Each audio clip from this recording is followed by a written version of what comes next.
स्वागत है आपका हमारे इस YouTube चैनल में। और आज के इस वीडियो में हम पढ़ने वाले हैं क्लास 8 का चैप्टर 9 जिसका नाम है राशियों की तुलना।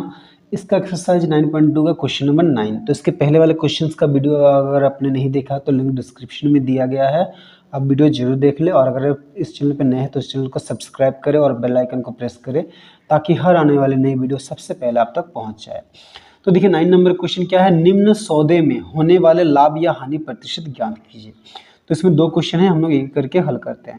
तो देखिए पहला क्वेश्चन क्या है, एक फल विक्रेता 100 संतरों की टोकरी 250 रुपये में खरीदता है तथा प्रति दर्जन 27 रुपये की दर से बेचता है।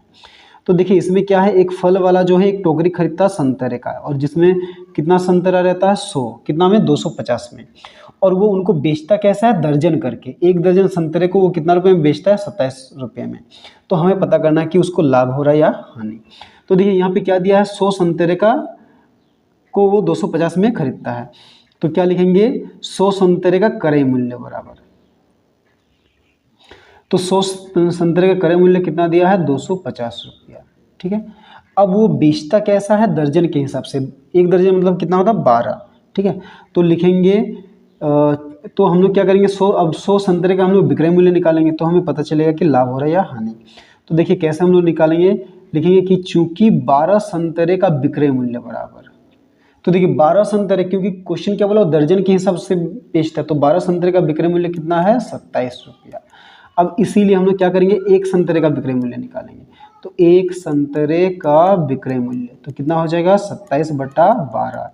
अब कुल कितना संतरा है, 100, तो इसीलिए लिखेंगे 100 संतरे का विक्रय मूल्य। तो 100 संतरे का विक्रय मूल्य कितना हो जाएगा, 100 गुणा 27/12। तो देखिए ये 4 से कटेगा, 4 तिया 12, 4 25 में 100। ठीक है, फिर ये 3 एकम 3, 3 नम 27, तो कितना हो गया, 9 5 45 का 5 हाथ में रहा 4, 9 दूनी 18, 19 20 21 22, यानी कि 225 रुपया क्या है, 100 संतरे का विक्रय मूल्य। तो देखिए खरीदा था वो 250 में और बेचा 225 में, तो क्या हो रहा है, हानि। तो क्या लिखेंगे, हानि। तो हानि बराबर क्या होता है, क्रय मूल्य माइनस विक्रय मूल्य। तो देखिए क्रय मूल्य कितना है, क्रय मूल्य है 250 और विक्रय मूल्य कितना है, 225। तो 250 से 225 घटाएंगे तो कितना आएगा, 25 रुपया हुआ हानि। तो ये हुआ हमारा एक हानि, एक आंसर। ठीक है, अब हानि निकला तो अब हम लोग क्या निकालेंगे, हानि प्रतिशत।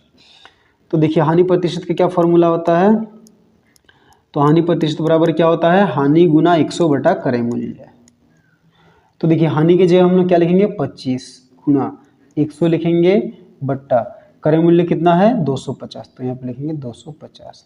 तो ये 0 कट गया, फिर 25 एकम 25, 25 एकम 25, यानी कि 10% हानि हुआ।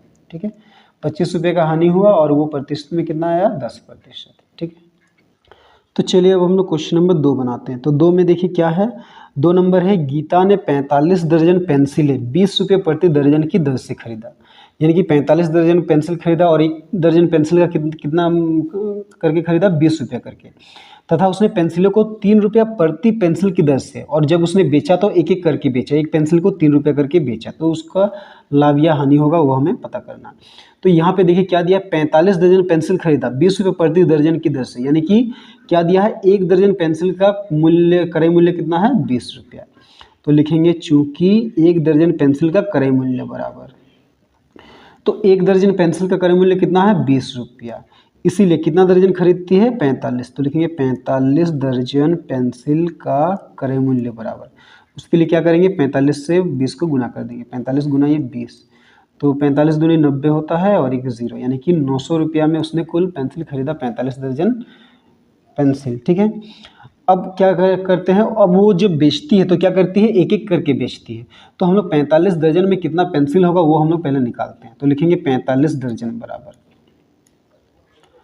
तो 45 दर्जन बराबर क्या होता है, एक दर्जन बराबर 12 होता है, तो 45 दर्जन बराबर क्या होगा, 45 गुणा 12। अब देखिए 12 का पारा से गुणा करते हैं, 12 का पारा आप डायरेक्ट भी बोल सकते हैं या फिर अपने ऊपर नीचे आप गुणा कर सकते हैं। तो देखिए 12 5 60 का 0 हाथ में बचा 6, 12 चौके 48, 48 और 6 48, 49 50 51 52 53 54, यानी कि टोटल कितना पेंसिल है, 540 पेंसिल है। अब वो 540 पेंसिल को क्या करती है, वो एक एक करके बेचती है।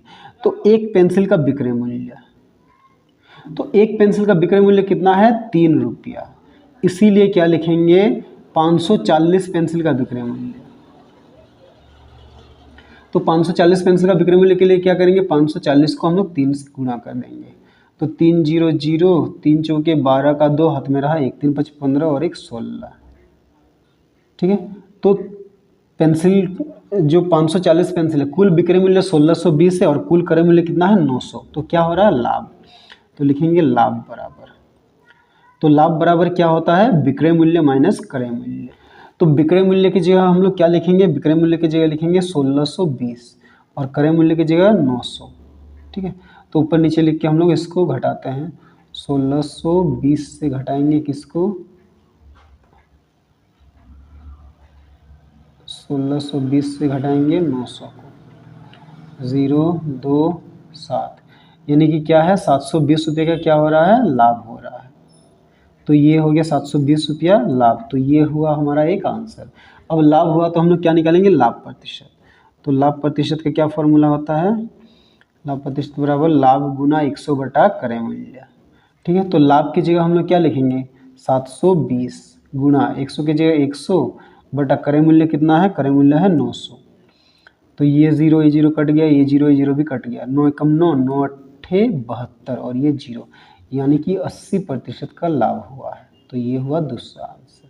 ठीक है, तो चलिए अब हम लोग क्वेश्चन नंबर 10 बनाते हैं। तो 10 देखिए क्या है, 300 किग्रा चावल 15 रुपया प्रति किग्रा की दर से खरीदा गया तथा 5% हानि पर बेच दिया गया, हानि तथा विक्रय मूल्य ज्ञात कीजिए। तो क्या 300 किलो चावल खरीदा गया और 1 किलो को कितना करके खरीदा, 15 रुपये करके। तो यहाँ पे हम लोग पहले ये निकालेंगे कि 300 किग्रा चावल का क्रय मूल्य क्या होगा। तो लिखेंगे क्या है, चूंकि 1 किग्रा चावल का क्रय मूल्य बराबर, तो 1 किग्रा चावल का क्रय मूल्य कितना दिया है 15 रुपया, इसीलिए हम लोग क्या निकालेंगे 300 किग्रा चावल का क्रय मूल्य। तो 300 किग्रा चावल का क्रय मूल्य क्या हो जाएगा, 300 गुणा 15, यानी कि 15 तिया 45 और 2 ठो 0, यानी कि 4500 रुपया हुआ कुल क्रय मूल्य। ठीक है, अब क्या होता है, अब यहाँ पे क्या दिया है हानि प्रतिशत। तो लिखेंगे हानि प्रतिशत बराबर कितना दिया है 5%, और हमें निकालना क्या है हानि। तो हानि बराबर हम लोग क्या लिखते हैं क्वेश्चन मार्क, और क्या निकालना है विक्रय मूल्य। तो विक्रय मूल्य बराबर भी हम लोग क्या लिखते हैं क्वेश्चन मार्क। ठीक है, ये दो चीज़ हमें निकालना। तो देखिए हानि प्रतिशत दिया, तो पहले हम लोग हानि निकालते हैं। तो हानि प्रतिशत का हम लोग फॉर्मूला लिखते हैं। तो हानि प्रतिशत बराबर क्या होता है, हानि गुणा 100 बटा क्रय मूल्य।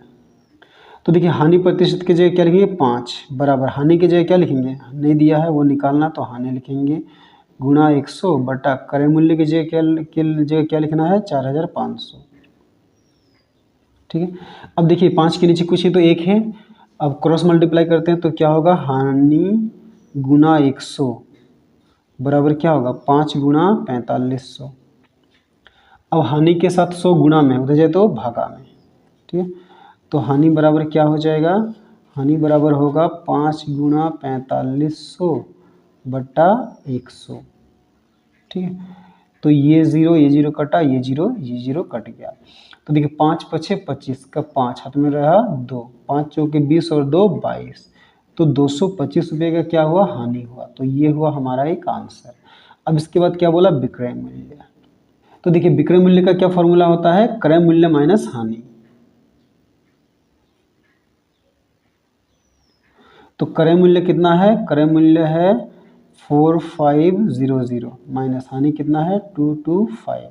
अब ये सबको रफ में घटाइए या फिर कहीं पे भी ऊपर नीचे देखिए 10, ये 0 से 5 नहीं घटे तो 10 बनेगा, 10 से 5 गया तो 5, फिर यहाँ पे गया 9, 9 से 2 गया तो 7, फिर यहाँ पे 4 से 2 गया तो 2, फिर ये 4, यानी कि 4275 रुपया क्या हो गया विक्रय मूल्य। ठीक है।